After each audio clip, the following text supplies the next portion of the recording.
The laughter that rang across Riverside Plantation on that harsh Georgia afternoon in 1856 was not from joy or a happy gathering. It came from Mistress Victoria Ashford, standing on her columned veranda, mocking the death struggles of an enslaved woman named Mama Celia, who lay dying in the dirt courtyard below, her life bleeding away from injuries Victoria had ordered. Mama Celia had been whipped for being too sick to work. Victoria's cruel laughter mixed with Celia's weak, gasping breaths marking the moment when a dying woman's curse was born. A supernatural force so strong it would change Victoria from one of Georgia's most feared plantation mistresses into a cripple, crawling on hands and knees. Her remaining years would be spent begging for the mercy she had never given. If you are ready to see the most terrifying tale of supernatural justice in American history, where a dying woman's words unleash forces that destroy her oppressor, hit subscribe, like the video, and comment where you are watching from. Mama Celia's dying breath would make you question everything about the boundary between the natural and supernatural, revealing the terrifying power of a righteous curse. This curse had been forming for decades in the heart of a woman whose knowledge of conjure traditions gave her access to forces white authority dismissed. At 68, dying from injuries that would have killed a younger person immediately, Mama Celia used her final conscious moments to channel spiritual energies that ensured Victoria Ashford would feel every pain she inflicted over 30 years of systematic cruelty. In 1856, the Georgia Piedmont was one of the South's most profitable cotton regions. Red clay soil produced crops that enriched plantation owners while enslaved people were worked to death under backbreaking labor combined with psychological torture, meant to crush the human spirit. The area's proximity to Charleston and Savannah made it a hub of the domestic slave trade, where humans were bought and sold like animals, all while slave owners congratulated themselves for bringing civilization and Christianity to people they considered inferior. Riverside Plantation spread across 6,000 acres along the Oconee River, its borders lined with towering pines that had witnessed 4 generations of exploitation. Hidden behind the guise of agricultural progress, the grand Greek Revival mansion, with Corinthian columns and ornate ironwork, stood as a white monument built on the suffering of others. Mistress Victoria Ashford, 48, widow of Colonel Thomas Ashford, who had died 3 years earlier, leaving her sole owner of Riverside and 350 enslaved people, combined the refined sadism of educated Southern ladies with the raw brutality of overseers who saw violence as the only effective tool. Tall, imposing steel-gray hair in Charleston fashion, and pale blue eyes that seemed blind to the suffering of people darker than her own, Victoria had turned Riverside into the plantation of tears, where psychological torture was as important as physical punishment. Her reputation across Georgia was contradictory. Admired for business skill in managing a plantation alone, whispered about for cruelties that shocked even hardened slave owners. Victoria had a genius for identifying fears and vulnerabilities, and exploiting them to create maximum suffering while appearing ladylike. Enslaved people lived under constant physical brutality and psychological terror that Victoria deployed with as much dedication as others might pursue needlework or social visits. The quarters were cramped, poorly ventilated, and unsanitary, spawning disease that killed many children and left survivors weak for life. Mama Celia held a unique position as a spiritual leader and keeper of traditions connecting Riverside's enslaved to African ancestors. Born in coastal Georgia in 1788 to a mother brought from West Africa, she inherited knowledge of conjure practices blending African religions, native traditions, and folk Christianity to manipulate spiritual forces. Her training began in childhood under her mother and grandmother, recognized as powerful root workers and dangerous in the eyes of white authority. From them, Celia learned to identify medicinal and magical plants, prepare ritual objects to channel supernatural energy, and craft curses with devastating consequences for oppressors, or self-worth that might help resist white authority. The punishments Victoria preferred showed a clever understanding of how to inflict pain beyond the body, targeting the mind and identity. Mothers were separated from children, not for work needs, but as punishment for small acts of disobedience. Enslaved women were publicly examined and shamed, enforcing total submission while letting Victoria display her control over their lives. She also applied rules inconsistently to keep everyone anxious, never knowing what might bring punishment. But Victoria's cruelest habit was mocking the sick, injured, or dying. She treated human suffering like entertainment instead of tragedy. Her reputation in the Georgia Piedmont for cruel jokes on the vulnerable made other mistresses laugh but horrified overseers who saw no purpose in her cruelty beyond her own sadistic enjoyment. The tension between Victoria and Mama Celia had grown for decades, rooted in a clash between white authority demanding obedience and African spiritual traditions offering power and dignity outside slavery's control. Victoria recognized early on that Celia threatened her control as the old conjure woman gave enslaved people hope and spiritual strength, undermining the narrative of white supremacy and black helplessness. Over the years, Victoria tried many ways to break Celia's influence. She forbade ritual objects, searched slave quarters, punished those seeking Celia's guidance, and tried to force Celia to renounce her practices and accept Christianity. Yet Celia quietly resisted, continuing her arts in secret and teaching younger generations that African traditions were powerful, predating European colonization, and would survive slavery. Celia's refusal to break enraged Victoria because it challenged her belief that she could control every part of enslaved lives, even their spirituality. The event leading to Celia's fatal beating was Victoria discovering enslaved women sought Celia's help for gynecological problems instead of the plantation's white doctor. Victoria saw this as open defiance and evidence of organized resistance, proving Celia's influence threatened submission she demanded to maintain control. Victoria ordered the whipping, knowing the old woman could not survive it. The goal was not just punishment, but to destroy the hope Celia gave to the enslaved community, showing African traditions could not withstand white violence. Yet Victoria did not realize she was setting up the perfect conditions for a powerful curse, one cast by a dying woman whose suffering gave her moral authority to demand supernatural justice. Celia spent 3 days dying while Victoria mocked her, giving time to prepare a devastating working. Hours after her death, Victoria felt a strange tingling in her legs, first dismissed as fatigue from standing. On the veranda, the sensation grew into burning pain, traveling from her feet to her hips, with muscle spasms making her legs jerk involuntarily. By the first evening, she had a noticeable limp, claiming she must have twisted an ankle, though she could not remember how. The limp worsened overnight, forcing her to use furniture for support. Her proud walk became a shuffling hobble, alarming the house slaves who remembered Celia's curse. On the second day, her legs grew weaker. She could barely stand. Pain radiated from her lower back through her legs, and her muscles seemed to have lost all strength. The plantation doctor, Dr. Edmund Cartwright, was baffled. He had treated hundreds of cases in 30 years, but could find no medical explanation. The onset was too fast for a stroke, too symmetrical for an injury, and with no fever, most illnesses were ruled out. Sensation remained in her legs, but movement failed rapidly.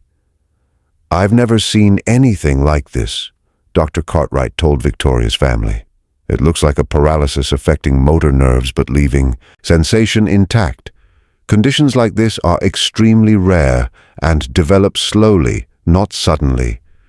He could not know he was witnessing a curse working through spiritual laws, meant to destroy Victoria's ability to walk while keeping her conscious and aware. Celia's dying words channeled the rage of generations into her attacker, striking the nervous pathways controlling voluntary motion. By the third day, Victoria's legs no longer responded to commands, though sensation increased, making every touch painfully sharp. She could not stand, walk, or hold her posture, shattering her identity as a mistress used to looking down on enslaved people. The sudden paralysis broke her psychologically as well as physically. Confined to bed or a specially made chair, she relied on slaves to move her, care for her body, and help with intimate needs her legs could no longer manage.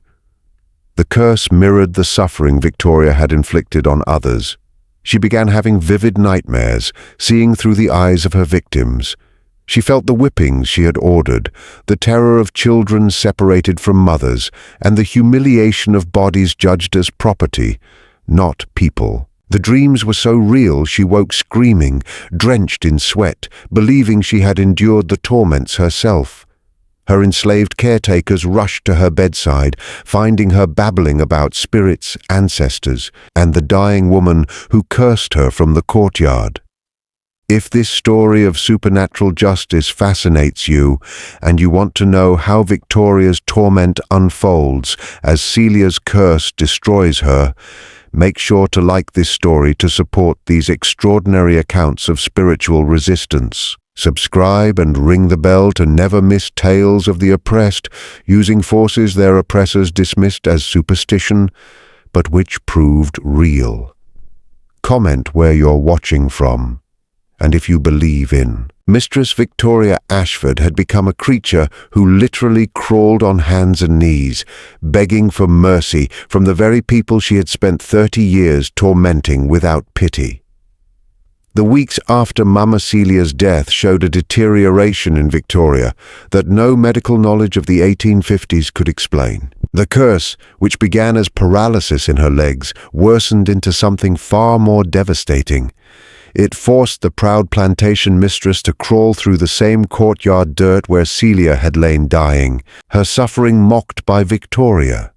Her transformation from a paralyzed invalid to a crawling supplicant unfolded with uncanny precision, fulfilling every word of the dying woman's prophecy and proving that justice could operate beyond the reach of earthly authority. By the 4th week after Celia's death, Victoria discovered her paralysis was progressive, spreading upward to her lower back and core.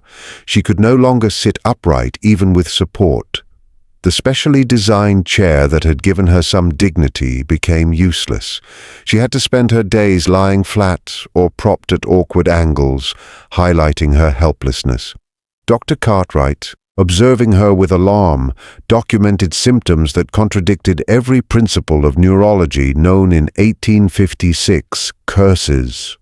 The stage was set for the full revenge of Mama Celia, as the paralysis of Victoria's legs was only the beginning, preparing to reduce a proud plantation mistress to complete helplessness. Her paralysis did not follow patterns of spinal injury, stroke, or disease. Her arms and hands remained fully strong while her legs and torso weakened, as if some force deliberately chose which muscles to destroy. Her body is being prepared for a specific purpose, the doctor admitted to her family. The pattern makes no medical sense unless forces beyond physical laws are at work. The enslaved people call it a curse, and I wonder if they understand something we cannot. Relatives angrily rejected the idea of supernatural involvement, fearing it validated what they considered primitive superstition. Privately, skeptics began to see that Victoria's affliction mirrored Celia's dying curse. Her legs betrayed her. She became helpless, forced to crawl in the dirt, fulfilling the prophecy exactly. 6 weeks after Celia's death, Victoria experienced a compulsion so powerful it overrode all self-preservation. She woke from a nightmare about Celia's final days and felt an irresistible need to go to the courtyard where Celia had lain. Her body, paralyzed below the torso, obeyed a force beyond her will. Using her still-functioning arms, she dragged herself from her bed across the bedroom floor toward the veranda and down to the courtyard. House slaves who saw her screamed, summoning others. They arrived just in time to watch Victoria crawl to the exact spot where Celia had died. Dawn revealed a scene that would be remembered for generations. Mistress Victoria Ashford, who had ruled absolutely for 30 years, crawled through dirt, her nightgown collecting filth, her hair falling loose, reduced to the same humiliation she had inflicted on Celia. The curse went beyond physical punishment. Victoria could not stop crawling until she reached the exact spot where Celia had lain. She collapsed face down, dirt stained faintly with Celia's blood beneath her. Words poured from her mouth, not her own, but Celia's voice recounting every cruelty Victoria had committed over 30 years. The enslaved people witnessing this understood they were seeing Celia's curse fulfilled. Her confessions revealed private acts of violence, secret betrayals, and humiliations no one had known. "I sold a mother's child for spite," the voice admitted through her. "I ordered whippings for amusement. I denied care to the sick because their suffering pleased me. I mocked the dying because it made me feel powerful. 30 years proving I was a monster. Now the spirits demand payment for every tear, every drop of blood, every suffering I caused without mercy." Victoria remained conscious, fully aware of each word spoken through her. Her lifelong control over others was gone, replaced by forces that reduced her to a puppet. When the compulsion finally released, she collapsed, still paralyzed, unable to stand or sit upright. The enslaved people around her bore witness, their faces a mix of awe, fear, and satisfaction at the supernatural justice. Even the strength in her arms was gone. She could not lift herself, feed herself, or manage bodily functions. The woman who once ruled over others now depended completely on the enslaved people she had tormented. Physicians could offer no explanation. Dr. Cartwright admitted what the enslaved community had long known: this was not disease, but judgment.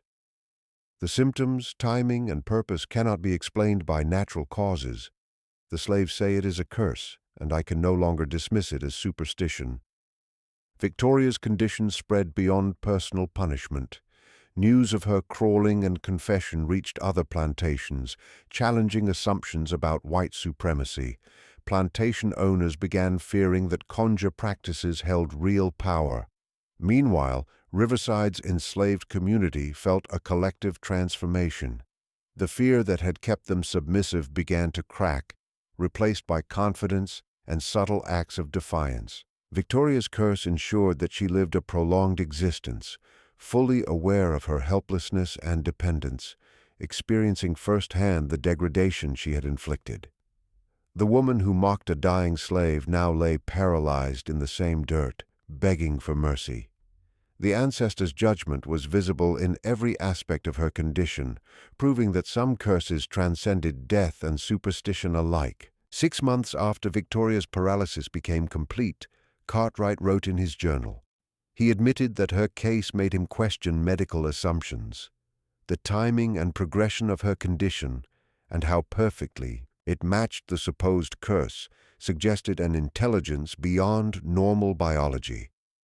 Cartwright began to think that African spiritual traditions, often dismissed as superstition, might influence events in ways European science could not explain. Mama Celia's curse went beyond Riverside Plantation. It inspired resistance among enslaved communities in the South. The story was shared orally, giving hope that supernatural forces were on their side, showing that oppressors were vulnerable. Underground Railroad operatives used this story to encourage enslaved people to believe freedom was not just a dream, but a destiny. Ancestors could act to protect and guide them. Harriet Tubman reportedly visited Riverside Plantation during one of her missions in Georgia. She stood in the courtyard where Mama Celia died and where Victoria had crawled. Formerly enslaved people remembered Tubman speaking about the curse, saying it proved ancestors actively worked destroy slavery from within. She reportedly told the community that when masters fell sick for no reason or accidents happened mysteriously, the ancestors were at work, using every tool to fight the evil system. Mama Celia's curse was just one example of this power. 5 years after Victoria's paralysis, the Civil War began. Many formerly enslaved people saw it as the fulfillment of prophecies and curses. The Confederate defeat was seen not only as a military loss, but as spiritual justice. Victoria lived to see the legal end of slavery in 1865, watching those she once enslaved gain freedom while she remained paralyzed by the curse. She died in 1873 at age 65 after 17 years of total dependence on those she had once owned. Her death showed the curse had run its full course. The funeral for Victoria was sparsely attended by white society, who were uncomfortable with her condition and its history. In contrast, the black community came in large numbers, honoring Mama Celia and celebrating the power of her dying curse. Sarah, who cared for Victoria during her paralysis, spoke at a remembrance service. She said Mama Celia taught that the spirits see everything and that evil is ultimately held accountable. Victoria's 17 years of suffering were a lesson for both her and the community. The site where Mama Celia had died and Victoria had crawled became a pilgrimage place. People came to honor the conjure woman, whose curse showed that supernatural justice could succeed where earthly law failed. The courtyard was later turned into a memorial garden with a stone marking Celia's grave. Historians documented testimonies from formerly enslaved people, challenging the boundary between natural